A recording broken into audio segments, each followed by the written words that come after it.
Wholesaling houses versus wholesaling apartment buildings. For both these situations, the mechanics are basically the same, with a few differences. The time frames for the two are generally the same, though larger apartment deals can stretch into a few months when there's financing involved. Both require little to no money to do. The one big difference, though, is the size of the assignment fees. Let's look at wholesaling a house. For example, you have an after-repaired value of $200,000.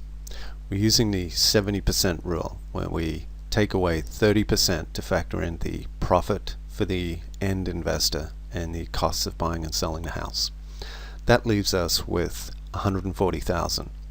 We factor in repairs of $20,000, which gives us a maximum allowable offer of $120,000. We take away an assignment fee of $10,000 for the wholesaler, and that leaves us with an offer that you can make to the seller of $110,000.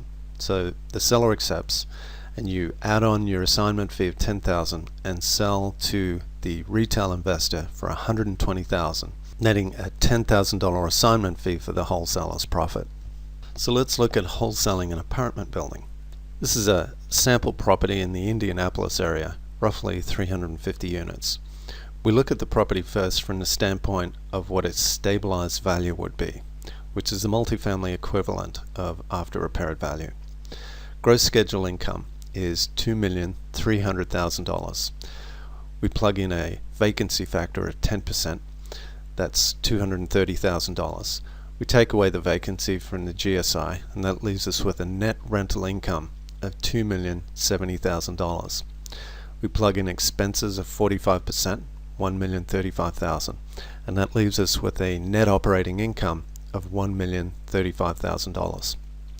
Now we calculate the stabilized value by dividing the market cap rate into the net operating income.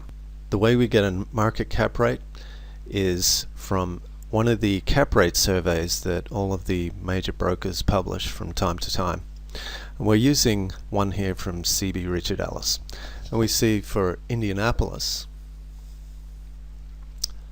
we go over to Class C properties, which is what this property is, and stabilized, we see the cap rate range goes from 6.75% to 7.5%.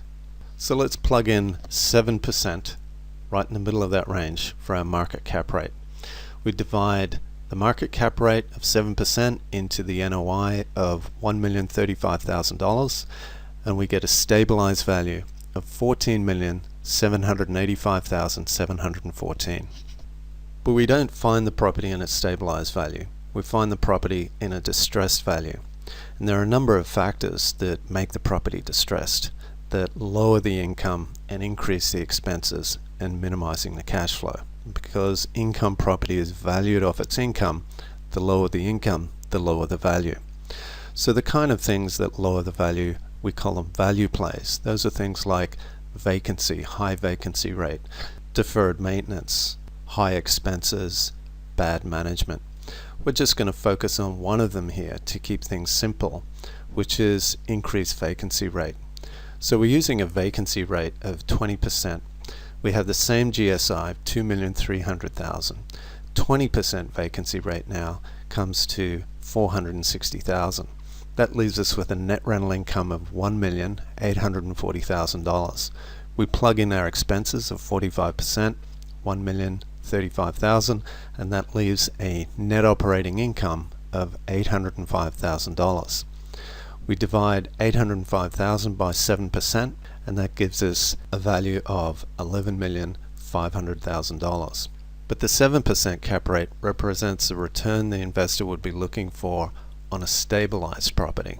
What we're looking at here is the property in an unstabilized situation, or otherwise known as a value add. So we go back to the cap rate survey. Indianapolis, and instead of looking at stabilized, we go over to value add, and we see that the cap rate range is now between 7.5 and 10%. So let's use a market cap rate of 8% to be generous and also to keep things simple. For our new market cap rate that represents the value add situation of the property, we divide the market cap of 8% into the NOI of $805,000, and that gives us a current business value of the property of $10,062,500. So we'll use the current business value of $10,062,500 as our purchase price, the price that we're going to pay the seller for the property. Normally, we'd use this as a starting price for negotiations, and we'd beat the seller up for a lower price, but to keep things simple, and for the sake of our example, we're going to use it as our purchase price. We're going to use 5% of the purchase price as a way to calculate our assignment fee. There are many other ways of doing it, but this is a simple method, and it gives us plenty of profit for the time we've got into the deal. So we take our current business value, or our purchase price, we take 5% of that, and we get an assignment fee of $503,125. So we take our purchase price of $10,062,500, we add our assignment fee of $503,125, and that gives us a resale price that we're going to resell the property to our new buyer for of $10,565,625. So we're out there in the marketplace promoting the property. There is plenty of buyer interest. The question for the new buyer to answer is, would I pay $10,565,625 to buy a property that will be worth $14,785,714 after simply making some repairs and filling roughly 30 units with good paying tenants? The answer? It's a no-brainer. Of course, they're going to say yes. So with wholesaling houses versus wholesaling apartment buildings, wholesaling a house, your assignment fee, $10,000.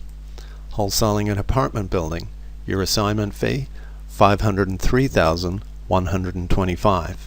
The question for you is, which one do you want to do?